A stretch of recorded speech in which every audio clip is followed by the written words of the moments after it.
Сәлеметсіздер ме қыз-келіншектер? Бүгін мен сіздермен гхи маймен печеньені жасау жолымен бөлісемін. Бізге 230 грамм гхи майы қажет. Өлшеп аламыз. Жалпы гхи майынан бөлініп алынатын лактоза, яғни көбігі, оның біздің денсаулығымызға сондай қатты зияны жоқ. Дегенмен, артық салмақпен күресетін кісілер үшін осы гхи майы ыңғайлы.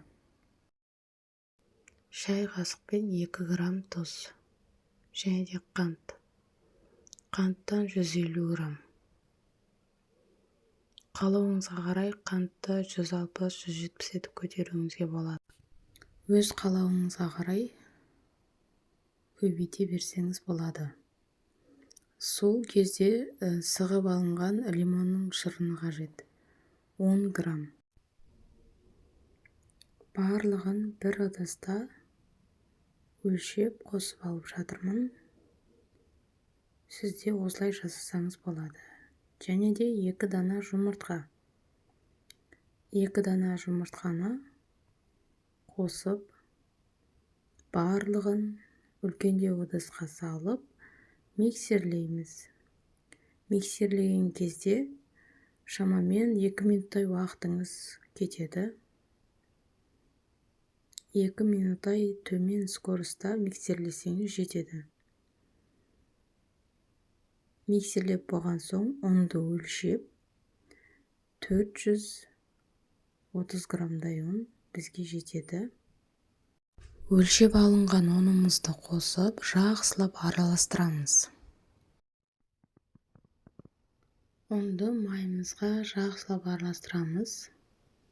Бір-біріне енгізіп, 200 граммнан бөліктерге бөліп, әртүрлі дәмдер қосып, форма жасаймыз. Осы жасап жатқан печенье артық салмақпен күресетін адамдар үшін өте тиімді. Дайындап алған қамырларымды 200 граммнан бөліктерге бөліп, 200 грамм қамырымды бөлек алып, шай қасықта имбирдің приправа түрін қосамын. 1 шай қасық. Және де кориандр. Шай қасықтың ұшында ғана. Өлшеп қосқан имбиріміз бен кориандрымызды жақсылап қамырға араластырамыз. Имбир қосылған печеньемізді давлениесі жиі көтерілетін адамдарға ұсынбаймыз. Жақсылап араластырып алған қамырымызға 1 ас қасық үлкен қасықта ұнымызды ситадан өткізіп, ары-бері аунатып алып, дайын болған қамырымыздан форма жасаймыз. Мен шағын ғана дөңгелек етіп жасадым. Дәл осы имбир қосып жасаған печеньемізді тынымсыз сондай кеш ұйықтайтын балаларға берсек, уақытылы ұйықтайтын болады. Осылай дөңгелек етіп, вилкамен үстінен басып қойдым.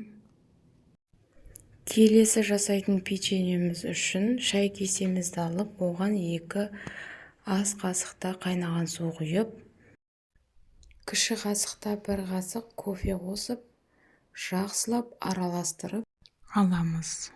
Кофе қосып жасалған печенье өз алдына ерекше болып шығады. Таңертең шаймен ішкенге өте керемет, таптырмайтын, тәтті. Енді қамырымызға қосып, үстіне 2 ас қасық, 2 үлкен қасықта ұнды салып, ситадан өткізіп араластырып жібереміз. Дайын болған қамырымызбен форма жасаймыз. Шағын бөліктерге бөліп, силиконды форманы қолдану арқылы гүл жасап қойдым. Келесі, тағы да 200 грамм қамырымызға 1 шай қасықта какао және үлкен қасықта 3 қасық сүт.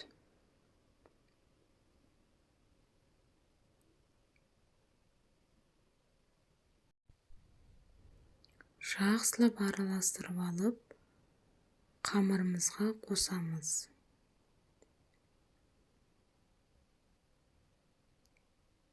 Какао мен сүт өз алдына ерекше болып шығады. Сүтіңіз жылы болу керек.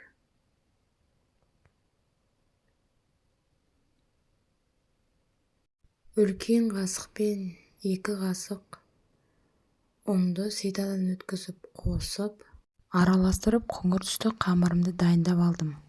Алдын ала дайындап қойған асқабақтың дәніне қамырымды тағы да араластырып алдым. Форма жасаған кезіміздегі печеньеміздің қалыңдығы 10-15 см болу керек. Дайындап алған печеньелерімізді 160 градуста 20 минут пісіреміз. Видеоны көңіл бөліп қарағандарыңызға көп рахмет. Каналыма тіркеліп ой-пікірлеріңізді қалдырыңыздар. Печеньеміз дәл осылай болып шықты. Міндетті түрде жасап көріңіздер.